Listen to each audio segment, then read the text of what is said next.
أعوذ بالله من الشيطان الرجيم. بسم الله الرحمن الرحيم. يا أيها المزمل قم الليل إلا قليلا نصفه أو انقص منه قليلا أو زد عليه ورتل القرآن ترتيلا إنا سنلقي عليك قولا ثقيلا إن ناشئة الليل هي أشد وطئا وأقوم قيلا إن لك في النهار سبحا طويلا واذكر اسم ربك وتبتل إليه تبتيلا رب المشرق والمغرب لا إله إلا هو فاتخذه وكيلا واصبر على ما يقولون وهجرهم هجرا جميلا وذرني والمكذبين أولي النعمة ومهلهم قليلا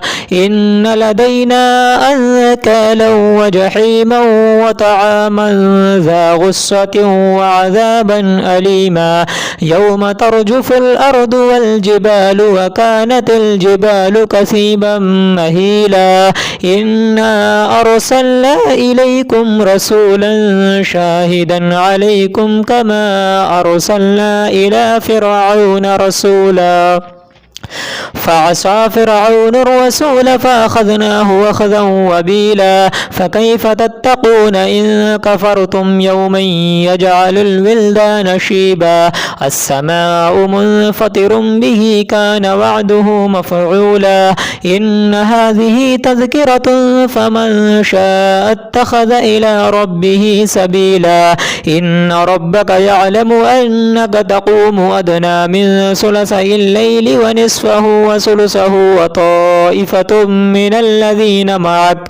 والله يقدر الليل والنهار علم أن لن تحصوه فتاب عليكم فاقرؤوا ما تيسر من القرآن علم أن سيكون منكم مرضى وآخرون يضربون في الأرض يبتغون من فضل الله وآخرون يقاتلون في سبيل الله فاقرؤوا ما تيسر منه وأقيموا الصلاة وآتوا الزكاة وأقرضوا الله قرضا حسنا وما تقدموا لأنفسكم من خير تجدوه عند الله هو خيرا وأعظم أجرا واستغفروا الله إن الله غفور رحيم. صدق الله العلي العظيم.